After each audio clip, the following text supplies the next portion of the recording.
Say it with me now, say it with me now. Who's your captain? Clap, clap, clap, clap, clap. Who's your... Yeah, okay, that's kind of annoying. So, today we're talking about Winnipeg, and going over their captaincy situation, because guess what? Yesterday we had ourselves some news that the Winnipeg Jets would be taking their leadership in a new direction on the team. Now, what exactly does that mean? Well, it means that Blake Wheeler, the guy whom we're talking mostly about in this video, is no longer the captain of the squad after being appointed captain in 2016-17. It's been 6 long years of having Captain Blake Wheeler serve as one of these guys that's in charge of the leadership, and you can see on the bench when a guy like Patrik Laine scores an own goal, Blake Wheeler's out there comforting the guy, putting his arm around him, and you can say that that's a great leader out there, right? Well, okay, maybe that's one example of a good leadership conversation that had occurred in Winnipeg over the past 6 years, but there is a little bit more, especially regarding that one Patrik Laine, that I feel is important to talk about when it comes to the Winnipeg Jets and their new captaincy, or leadership, I guess, direction. This is the tweet on the Winnipeg Jets PR Twitter account. The Jets announced leadership group restructuring. The Winnipeg Jets announced yesterday a restructuring of the team's leadership group ahead of the 22-23 season. It is the determination of the coaching staff that we will enter 2022-2023 without a specific captain, but rather a group of assistants that are still to be determined, said Jets head coach Rick Bowness. It is our goal to expand the leadership base within our hockey team. We have high expectations for our core players, and we want to provide them with the opportunity to step into those greater leadership roles as a group. And so, there you have it.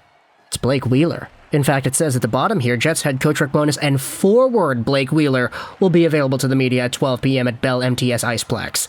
That's forward Blake Wheeler to you and not captain. You could see the video interview of Blake Wheeler almost immediately after. It's like 9-10 minutes long, but to be honest, you don't really need to watch this. He doesn't really go out there and give anything juicy. It's just kind of Blake Wheeler talking to the media in the way that Blake Wheeler does, where he doesn't really answer any questions. He doesn't really give any insider info as to how he feels about it. He just kind of says what needs to be said to get things going. It's kind of a pattern here that we have noticed. He's a pretty bad communicator to the media, to be honest, but that's kind of what you expect out of a guy that's been leading a team like the Winnipeg Jets, who have had all these problems with their leadership, quote-unquote, over the years. Now, I'm going to be honest up front right here. I am not the biggest Winnipeg Jets fan. I say this every time we talk about the Jets, but Peg City Hockey, friend of mine from grade 8 in high school, whom I met in, what was the first class that I had with that guy? Was it PE? I don't know if it was PE, but we were buds in high school, had a few classes together throughout grade 8, 9, 10, 11, and 12. In grade 12, we actually had geography together, and that's kind of where we started talking mostly about making videos and all that, because we were both doing it at the same time. But Peg City Hockey goes out there and talks about all the Jets stuff, and he's done a pretty good job documenting all the drama over the years, so he definitely knows a lot more about this than I do. In order for me, a Vancouver Canucks fan, to go out there and try to understand to the greatest capacity that I could what this Wheeler thing actually indicates, I wanted to go over onto the Our Hockey subreddit. Take a look at this. It's the post by Frank Saravelli talking about how Blake Wheeler will no longer wear the captaincy for Winnipeg. There are a few comment threads that I wanted to go over here that kind of highlight why this happened and some leading moments, bigger dominoes that kind of fell in the path that eventually had this conclusion. Let's go over onto Umsco226. There's a reply to a comment saying, hey, has there been any leaks other than vague leadership issues with the Jets? What's actually going on with this team? Locally, Umsco226 says, there's a lot of chatter. The Winnipeg rumor is that Wheeler and Scheifele run the room and are not really tolerable people. I'm not going to use the word there because, hey, YouTube monetization. Zero fun away from the rink, drove Laine out of town by giving him the gears about video games, commitment, etc. Just a couple of guys you don't want to be around. Their coach voluntarily walked away from the team too. That seemed to be the final straw holding the team back from addressing their leadership issues. That was a big one for me, WarJ23 replies. I think Paul Maurice basically said he took the team as far as he could and it was time to walk away. I've never seen a coach resign like that, especially mid-season. I figured there was something going on in that room, and Maurice was fed up with it. You also have this other reply from Mac Gold saying that Laine scored 30 goals in his sleep. I heard a rumor, though, that Wheeler wasn't a fan of how much exposure Laine got. Bobby Morse's replies saying, I was honestly ready to write it off as different personalities until Wheeler himself spoke about it. After Patrik Laine got traded, there was something so odd about the way in which he freely admitted everything that Wheeler did was wrong, in the breezy tone of someone who thinks the fans will still be on their side.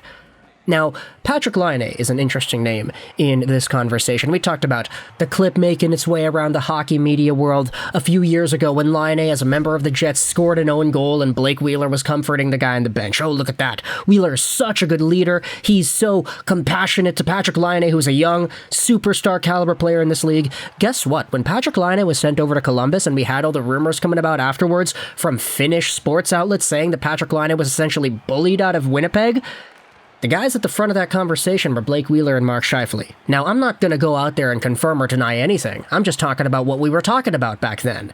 But when Blake Wheeler did go out into the media and pretty much admit that, yeah, I could have handled Laine and his development a lot better, I feel like we made a lot of mistakes there, etc., etc., it's a growing, learning experience, whatever, that kind of raises a few red flags to me, especially when you have the idea floating around in the local media chatter that, hey, Blake Wheeler's kind of ticked off with the amount of exposure that a guy like Patrik Laine is getting. Now, of course, Patrik Laine wasn't really the perfect human being in this situation either. There were a lot of problems going on with, Fortnite and everything. But, aside from that, Blake Wheeler, going back to him, here's another comment thread from somebody called Rue Lol. Wow, were there issues or rumblings or something? It's gotta be demoralizing getting stripped of the captaincy.